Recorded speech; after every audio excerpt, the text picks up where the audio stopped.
La belle-mère a forcé sa belle-fille à épouser un mendiant. Mais ce qu'il a révélé lors du mariage a choqué tout le monde. Abonnez-vous à notre chaîne pour ne pas manquer d'autres histoires émouvantes comme celle-ci. Et laissez un j'aime sur la vidéo pour continuer à regarder. La pluie battait doucement contre la vitre de la limousine, tandis qu'Isabella serrait ses poignets contre les délicats rubans de satin qui les enveloppaient. Ses mains tremblaient incontrôlablement, alors que la robe blanche en dentelle, impeccable dans ses détails, semblait l'étouffer à chaque respiration. À chaque virage de la route sinueuse, son cœur s'accélérait encore plus, comme s'il voulait échapper au destin qui approchait. Elle regarda par la fenêtre et vit l'imposante maison des Duarte apparaître devant elle, ses lumières brillant comme une scène préparée pour un spectacle cruel. « Je ne vais pas me marier », murmura-t-elle, sa voix presque inaudible. « Ah, si, tu vas le faire », dit Madame Helena, assise à côté d'elle, un sourire glacial décorant ses lèvres parfaitement peintes. « Et tu vas apprendre la leçon que tu mérites. » Le portail en fer s'ouvrit avec un grincement métallique qui résonna comme un présage sombre. La porte de la limousine fut ouverte par deux gardes du corps corpulent, stratégiquement positionnés pour empêcher toute tentative de fuite. Le bas de la robe traînait sur le sol mouillé, tandis qu'Isabella était conduite le long de l'allée pavée. De l'autre côté de la cour, des journalistes se bousculaient, luttant pour capturer des images de ce moment surréaliste. Elle pouvait entendre les murmures qui coupaient l'air comme des lames. « Est-ce vrai? Va-t-elle vraiment épouser un mendiant? Quelle humiliation !» Le salon était rempli de visages curieux et malveillants, tous avides d'assister à ce spectacle bizarre. L'hôtel improvisé brillait sous les lumières dorées. Et, debout là, se trouvait Jonas. Ses vêtements étaient simples mais propres. Ses cheveux en désordre et ses yeux attentifs trahissaient un malaise constant. Mais il y avait quelque chose d'autre dans son regard, quelque chose qu'Isabella n'arrivait pas à déchiffrer. Jonas fixa ses yeux sur elle. Il n'y avait ni moquerie, ni pitié dans son expression, juste quelque chose de mystérieux et d'indéchiffrable. Le juge s'éclaircit la gorge, ajustant ses lunettes. « Pouvons-nous commencer ?» Isabella sentit l'envie de crier, de courir, mais les mains d'Helena s'enfoncèrent dans son épaule avec une force calculée. « Si tu fuis, je détruirai l'orphelinat que tu aimes tant », chuchota la belle-mère, ces mots comme du poison dans son oreille. Le cœur d'Isabella s'effondra. Elle regarda Jonas, qui serra les poings en percevant la terreur dans ses yeux. « Isabella Duarte, acceptez-vous Jonas comme votre légitime époux ?» Le silence pesa dans l'air. Les larmes brûlèrent dans ses yeux. « Oui », chuchota-t-elle, sa voix presque sans vie. « Jonas, acceptez-vous Isabella comme votre légitime épouse ?» Jonas hésita. La salle entière retint son souffle. Puis, avec un mouvement doux, il inclina légèrement la tête. « Oui !» Le juge hocha la tête et poursuivit les formalités. Quand l'alliance froide toucha son doigt, Isabella sentit comme si une chaîne invisible l'emprisonnait. Le juge déclara la fin de la cérémonie et les flashs des appareils photo explosaient comme de petits éclairs. Jonas s'approcha, faisant semblant de se pencher pour le baiser traditionnel, et murmura près de son oreille « Ce n'est pas fini ». Isabella sentit un frisson parcourir son échine. Elle ne savait pas si c'était une menace ou une promesse d'espoir. À la réception, Jonas était traité comme une attraction de cirque. Les invités riaient ouvertement, sans prendre la peine de cacher leur mépris. « Alors, mendiant, combien de temps avant que tu ne disparaisses avec le coffre-fort de la famille ?» se moqua un homme d'affaires en costume italien, levant sa coupe de champagne. Jonas serra son verre de jus, les jointures de ses doigts blanchissants, mais resta impassible. De l'autre côté de la salle, Isabella essayait désespérément de se fondre dans les ombres, d'échapper aux regards et aux commentaires malveillants. Helena, cependant, l'intercepta avec la grâce d'un serpent. « Tu vois, maintenant tu connais ta place », dit la belle-mère, ajustant une mèche de ses cheveux parfaitement coiffés. « Cette manie que tu as de vouloir aider les pauvres, regarde où ça t'a mené. » Isabella sentit son visage brûler. Elle voulait répondre, mais savait que chacun de ses mots ne ferait qu'empirer la situation. Jonas, qui observait la scène de loin, s'approcha d'un pas décidé. « Excusez-moi, madame », dit-il à Helena, forçant un ton respectueux qui masquait à peine sa véritable intention. « Je dois parler à mon épouse. » Helena fronça les sourcils mais recula, ses talons hauts marquant chaque pas sur le sol en marbre. Jonas prit la main d'Isabella et la conduisit jusqu'au balcon où l'air de la nuit offrait un bref répit de l'atmosphère étouffante de la fête. « Tu n'as pas besoin de me défendre ?» dit-elle, épuisée. « Je ne l'ai pas fait pour toi » répondit Jonas, son regard fixé sur l'horizon nocturne. « Je l'ai fait parce qu'elle doit savoir qu'elle ne me contrôle pas. » Il y avait quelque chose d'intense dans son regard, quelque chose qui fit ressentir à Isabella une étrange sensation de sécurité. « Pourquoi as-tu accepté de m'épouser » demanda-t-elle directement. « Parce que j'ai un objectif » répondit-il. « Et c'était ma seule chance. » Isabella sentit son corps se raidir. « Quel objectif ? Faire tomber ta belle-mère » Dans le salon, Helena observait le balcon avec des yeux plissés, comme une prédatrice calculant son prochain mouvement. Elle prit son téléphone et chuchota à quelqu'un de l'autre côté de la ligne. « Ne les quittez pas des yeux. Je veux savoir chacun de leurs pas. » L'horloge marquait minuit quand Jonas sentit ce frisson familier sur sa nuque. La sensation d'être observé, quelque chose qu'il avait appris à reconnaître après des années de survie dans les rues. Du balcon, son regard parcourut les portails du manoir jusqu'à trouver un homme arrêté près du jardin, faisant semblant de regarder son téléphone. Jonas enregistra mentalement chaque détail. La veste noire, la casquette grise, le regard fixé dans sa direction. « Nous sommes surveillés », dit-il à voix basse à Isabella. Elle suivit son regard, sentant son estomac se retourner. « Par qui ?»« Helena », répondit-il sans hésiter. « Elle ne fait confiance à personne. Elle va savoir que nous nous méfions. » Elle le sait déjà. Jonas expira lentement. Mais maintenant, elle sait que nous sommes aussi attentifs. L'homme dans le jardin, réalisant qu'il avait été repéré, s'éloigna discrètement. Jonas observa chacun de ses pas disparaître dans l'obscurité. « Et maintenant » demanda Isabella, sa voix trahissant son appréhension. « Maintenant » répondit Jonas. « Nous jouons son jeu. » Le lendemain matin, Helena organisa un petit déjeuner formel pour la presse. Les journalistes avaient été stratégiquement invités et les gros titres des tabloïds ne parlaient que du mariage inhabituel d'Isabella Duarte avec Jonas, le mendiant devenu mari. Jonas entra dans le salon vêtu d'un costume simple.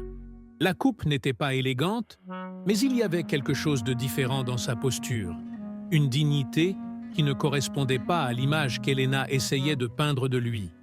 À ses côtés, Isabella maintenait une expression neutre, entraînée par des années de vie en haute société. « Ah, le couple du moment !» dit Helena, sa fausse sympathie dégoulinant comme du miel empoisonné. « S'il vous plaît, asseyez-vous. » Les caméras se tournèrent vers eux comme des vautours affamés. Le petit déjeuner se transforma rapidement en une conférence de presse informelle.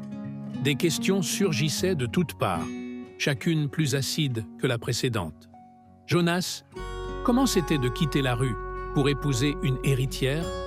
« Isabella, avez-vous honte de cette situation ?» Isabella respira profondément, rassemblant son courage pour répondre, mais Jonas prit les devants. « Honte ?» Il rit, un son sec qui portait des années d'histoire non racontées. « Je ne me suis pas marié avec une fortune. Je me suis marié avec une femme admirable. La honte, c'est de vivre en pensant que le statut définit le caractère. » Les caméras enregistrèrent avidement la déclaration. Helena serra les dents, mais maintint son sourire plastifié. « Comme c'est émouvant, n'est-ce pas ?» dit la belle-mère, sa voix distillant l'ironie. « Jonas a de la chance. C'est un miracle que quelqu'un comme vous soit arrivé jusqu'ici. »« Les miracles ne m'ont pas amené ici, » répliqua-t-il, ses yeux fixés sur les siens. « Seulement la vérité. » Helena resta immobile pendant une seconde et Jonas réalisa qu'elle avait compris le message caché dans ses paroles. Le petit déjeuner se termina avec une atmosphère tendue, flottant dans l'air. À la sortie, Jonas chuchota à Isabella. « Elle sait que je sais quelque chose. Mais que sais-tu exactement ? Que cette famille cache un secret, et je vais découvrir lequel. » Dans son bureau, Elena déverrouilla un tiroir secret et sortit une vieille photo. Un enfant aux cheveux sombres, à côté d'un homme souriant. Avec des doigts tremblants, elle déchira la photo en deux, séparant l'enfant de la figure paternelle. « Tu ne vas pas tout détruire, Jonas, » chuchota-t-elle, sa voix chargée d'une promesse sombre. « Pas cette fois. » La nuit tomba sur la ville, comme un manteau lourd de secrets. Jonas et Isabella marchaient côte à côte dans un quartier éloigné, leurs pas résonnant dans les rues vides. À chaque ombre projetée par les lampadaires, l'instinct de survie de Jonas pulsait plus fort. La rue, après tout, avait été son professeur le plus cruel et le plus efficace. « Où allons-nous » demanda Isabella, serrant son manteau contre elle. « Un endroit sûr » répondit Jonas sans ralentir. « Mais nous ne pouvons pas rester longtemps. Ils doivent nous suivre. » Isabella regarda par-dessus son épaule. Elle ne voyait personne, mais la paranoïa commençait à s'installer dans son esprit comme un brouillard dense. Le talon bas de ses chaussures coûteuses touchait le sol humide et fissuré d'une réalité qu'elle n'avait jamais connue de près.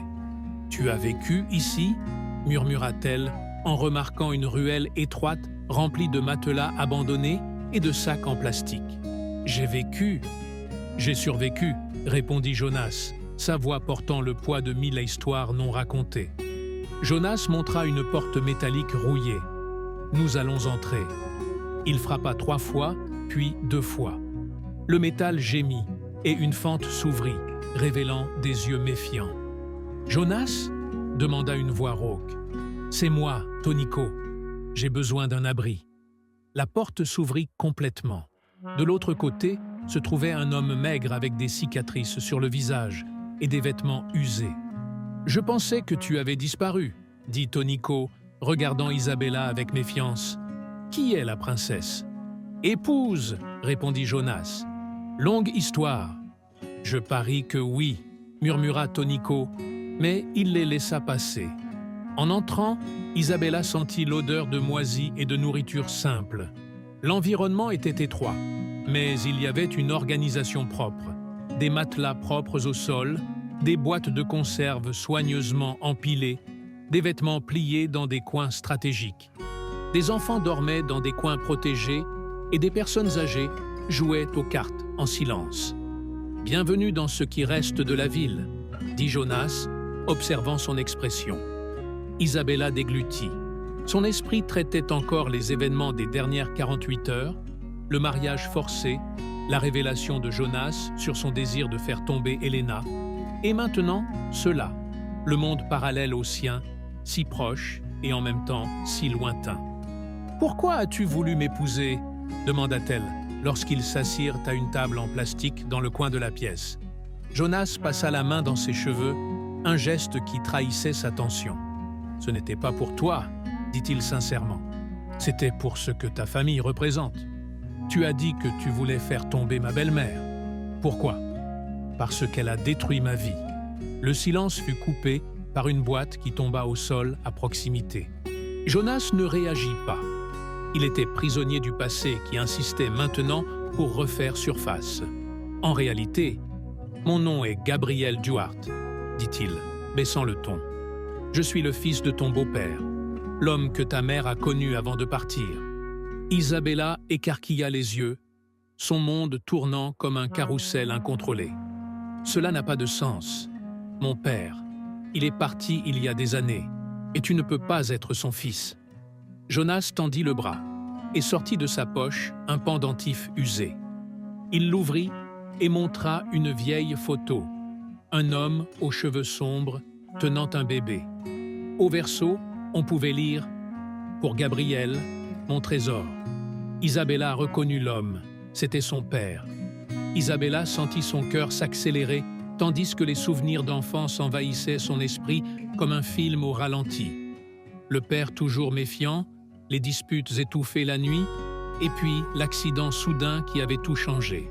« Et que veux-tu faire maintenant » Sa voix sortit presque dans un murmure. « Prouver qu'elle a détruit ma famille et qu'elle continue à détourner l'argent, » répondit Jonas, ses yeux fixés sur les siens. « Mais je ne peux pas faire ça seule. » Isabella hésita. Toute sa vie avait été construite sur cet héritage. Si Jonas avait raison, tout était un mensonge soigneusement orchestré.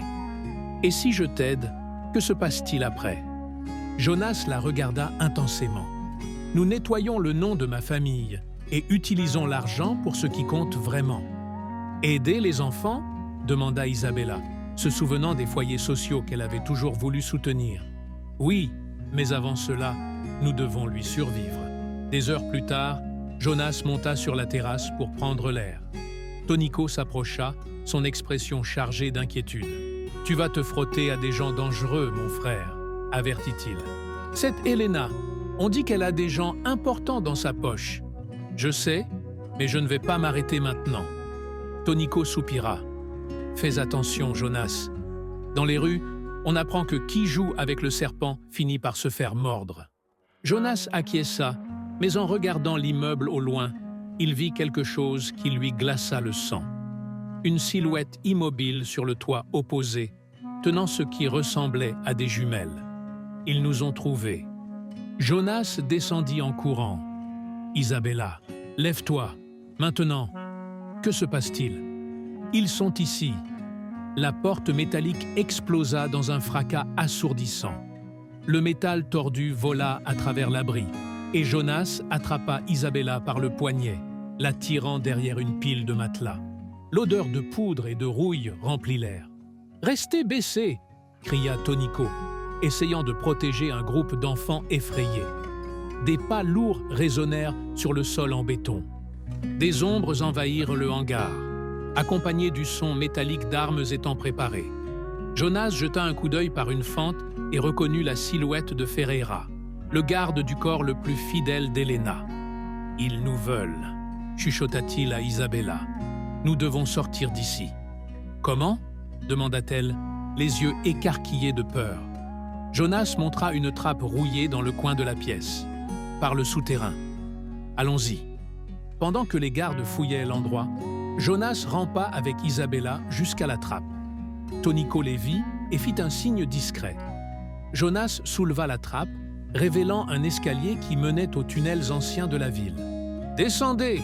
dit Tonico. « Je vais les distraire. »« Tu vas risquer ta vie pour nous ?» questionna Isabella, incrédule. « Jonas m'a sauvé la vie il y a des années. C'est mon tour maintenant. Allez-y. » Jonas hésita une seconde, puis descendit, tirant Isabella avec lui. La trappe se referma au-dessus de leur tête. Au-dessus, ils entendirent Tonico crier « Hé, les lâches, par ici !» Des coups de feu résonnèrent, faisant frissonner Isabella. Jonas serra sa main fermement. « Nous devons continuer. » Les tunnels étaient humides, sombres et étroits. Le son de l'eau qui goutte résonnait sur les murs de béton comme une horloge souterraine marquant chaque seconde de leur fuite. Jonas marchait d'un pas ferme. Il connaissait ce labyrinthe depuis ses 13 ans, quand il s'était perdu pendant des jours après avoir fui un foyer problématique. « Que veulent-ils exactement » demanda Isabella, brisant le silence oppressant. « Le journal » répondit-il, « et toute preuve qui pointe vers les actes de ta belle-mère. » Isabella porta la main à la poche intérieure de son manteau où le petit carnet de cuir était caché. Le souvenir du moment où elle l'avait trouvé dans le bureau de son père la hanta. L'écriture familière, les notes mystérieuses sur les détournements et le nom Gabriel écrit plusieurs fois. Ce journal peut faire tomber Elena ? Il peut, si nous trouvons ce dont nous avons besoin. Soudainement, ils entendirent des pas pressés résonner derrière eux. « Ils nous suivent », chuchota Jonas. Ils accélérèrent dans le tunnel. Jonas savait qu'il y avait une sortie près d'une bouche d'égout qui menait au quartier industriel. Ils tournèrent 2 coins, mais les pas continuaient à les poursuivre. « Nous allons devoir courir », dit-il. Isabella obéit sans poser de questions. L'air devint plus lourd, les muscles brûlaient, mais ils continuèrent. En apercevant l'échelle en fer qui menait à la sortie, Jonas poussa pratiquement Isabella vers le haut. « Monte, vite !» Elle grimpa les barreaux rouillés, Jonas juste derrière elle. Les pas des poursuivants se rapprochèrent de plus en plus. Dès que Jonas atteignit le couvercle de la bouche d'égout, il entendit un coup de feu. Le métal de l'échelle vibra sous ses pieds. Avec une dernière impulsion, il poussa le couvercle et sortit à la surface. Ils émergèrent dans une ruelle entourée d'entrepôts abandonnés. Jonas traîna Isabella jusqu'à une vieille voiture garée, dont la porte était entr'ouverte. « Ici. À qui est cette voiture? Peu importe. Dans les rues, les voitures comme celle-ci ont toujours des propriétaires invisibles. » Jonas baissa le pare-soleil et une clé tomba. Il démarra le moteur et la voiture partit dans un grand vrombissement. Dans le rétroviseur, il vit Ferreira sortir de la bouche d'égout et pointer dans leur direction. La vitre arrière se brisa. Jonas fit un virage brusque et accéléra. « Ils ne vont pas abandonner », dit Isabella, haletante. « Non, c'est pourquoi nous devons comprendre ce qu'il y a dans ce journal. » Jonas conduisit jusqu'à un garage abandonné dans une ancienne usine de ciment. À l'intérieur, la faible lumière d'un lampadaire éclairait le journal qu'Isabella tenait de ses mains tremblantes. Les premières pages étaient des notes commerciales ordinaires, mais en avançant, ils trouvèrent des passages intrigants. Transaction 345. Fonds détournés vers un compte anonyme. Opération coordonnée par HB. Avec supervision. Conflit croissant. Elena insiste sur l'expansion des détournements. Inquiet pour Gabriel. Je ne peux pas le laisser vulnérable. Réunion avec l'avocat demain. Si quelque chose arrive, le vrai testament est caché dans... La phrase se terminait brusquement. Le vrai testament, murmura Isabella. Ton père a essayé de protéger l'héritage et probablement ton identité, dit Jonas. En suivant H, ce sont des preuves qui peuvent détruire ta belle-mère. Mais où serait ce testament? Jonas fronça les sourcils, essayant de déchiffrer les indices. Nous devons trouver cet avocat. En sortant du garage, ils remarquèrent qu'une voiture noire était garée de l'autre côté de la rue. « Ils nous ont retrouvés », dit Jonas. « Cours !» Ils coururent vers une ruelle latérale. La voiture noire démarra en dérapant dans leur direction. Jonas poussa Isabella vers un escalier et sauta derrière elle. Le véhicule heurta une benne à ordures, mais fit rapidement marche arrière. « Nous ne pourrons pas fuir éternellement, » dit-elle, le cœur battant dans sa poitrine. « C'est pourquoi nous devons être plus rapides. » Jonas sortit le vieux téléphone que Tonico lui avait donné et composa un numéro. « Qui appelles-tu » ? « Quelqu'un qui connaît les rues mieux que moi. » L'appel fut décroché avec un craquement. « T'as-tu ? C'est moi. J'ai besoin de faire disparaître quelqu'un maintenant. »« Point de rendez-vous » demanda la voix de l'autre côté. « Ancien terminal de la ligne 4, dans 10 minutes. » Il raccrocha. « Allons-y. » Le terminal était sombre et silencieux. Quelques minutes plus tard, un vieux taxi s'arrêta. Le chauffeur, un homme chauve avec des tatouages dans le cou, leva un sourcil. « Joli couple. Qu'avez-vous fait ?»« Je te raconterai plus tard, t'as-tu. Emmène-nous au centre historique. » La voiture partit, disparaissant dans les rues étroites. Dans le centre historique, ils s'arrêtèrent devant un vieil immeuble avec une façade en marbre usé.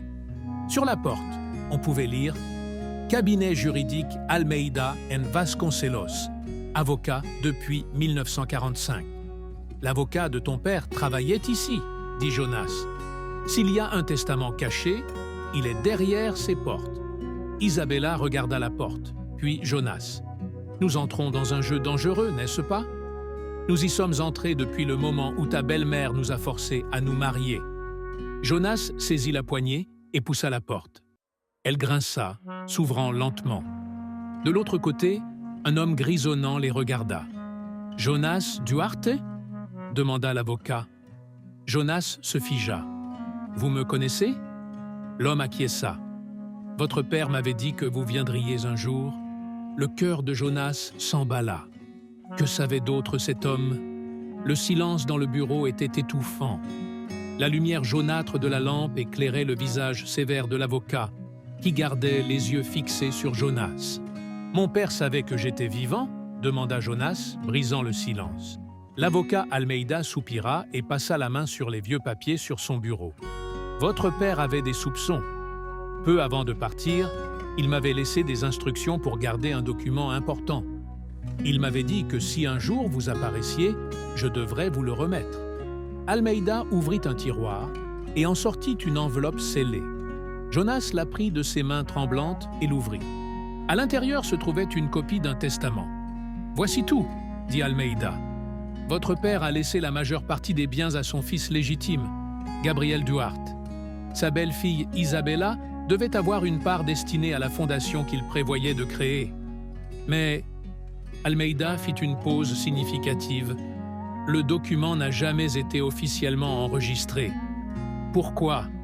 demanda Jonas, sa voix trahissant son anxiété. « Parce que votre belle-mère a saboté le processus. Quand votre père est parti, elle a présenté un faux testament dans lequel elle apparaissait comme la principale bénéficiaire. » Jonas serra les dents, contenant la colère qui menaçait de déborder. Isabella porta la main à sa bouche, choquée. « Et cela a une validité légale ?» demanda-t-elle. « Cela en aurait si nous pouvions trouver l'original. »« Ceci n'est qu'une copie, » répondit Almeida. « L'original, selon votre père, a été caché. » Jonas se pencha sur le bureau. « Où ?»« Dans un coffre-fort de l'ancien orphelinat du quartier industriel. Votre père disait que personne ne soupçonnerait un endroit aussi simple. » Jonas échangea un regard significatif avec Isabella. « Alors c'est là que nous devons aller. »« Soyez prudent, » avertit Almeida. « Elena découvrira si vous vous approchez de cet endroit.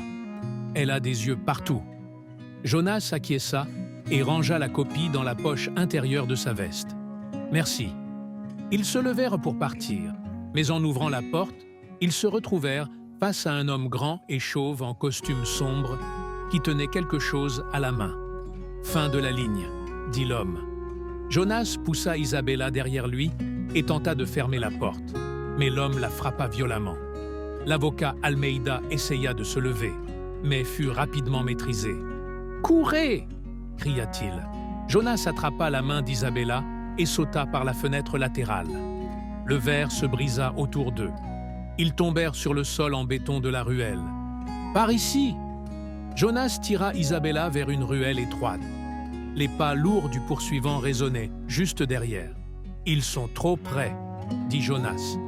Il aperçut une benne à ordures ouverte et tira Isabella à l'intérieur, s'accroupissant sous des sacs poubelles pendant que l'homme passait en courant dans la rue. « Tu crois qu'il est parti ?»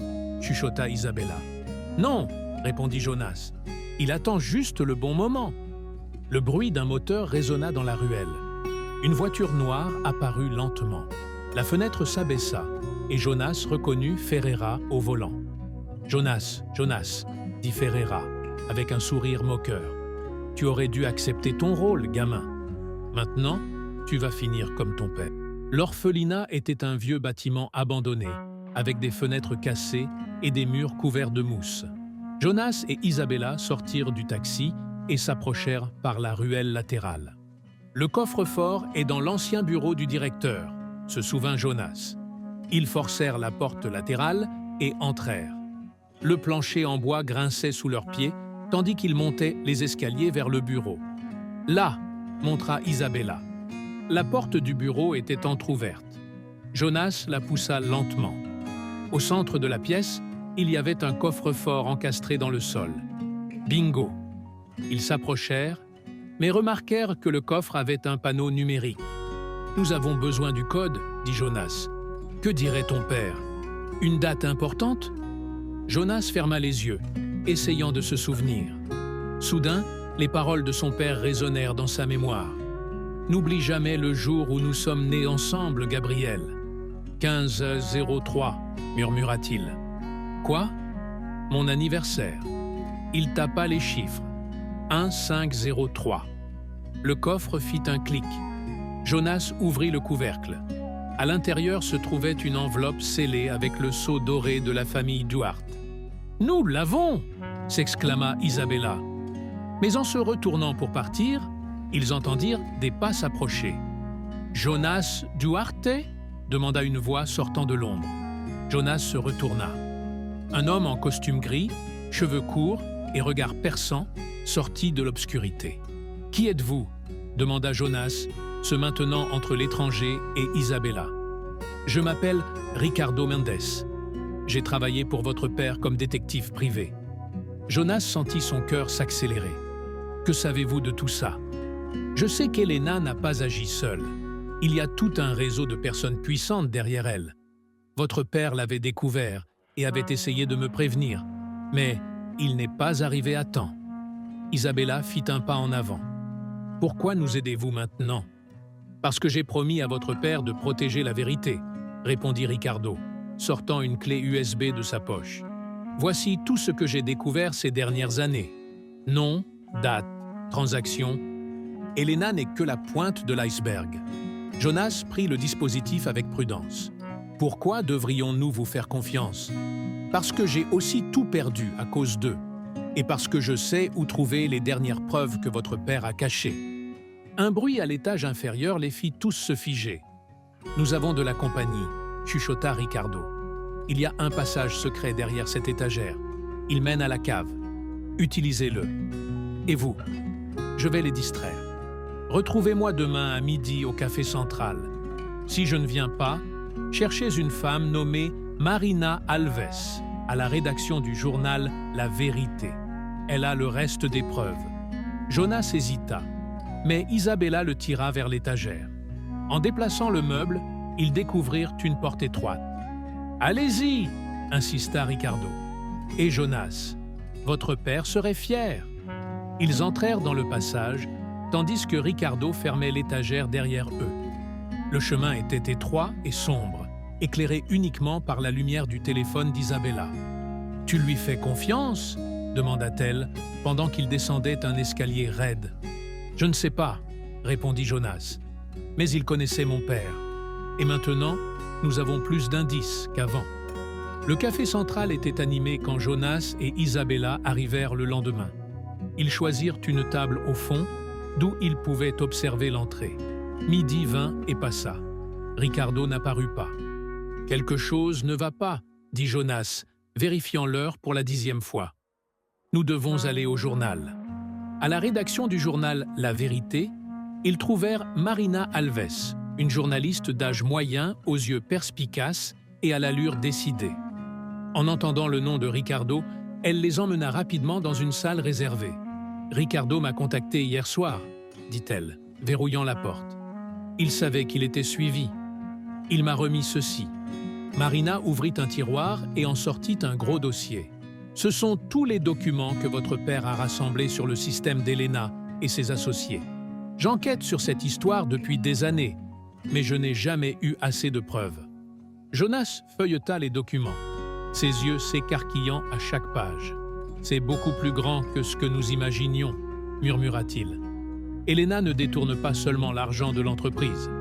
Elle a créé tout un réseau d'entreprises fantômes pour blanchir de l'argent à travers des œuvres sociales.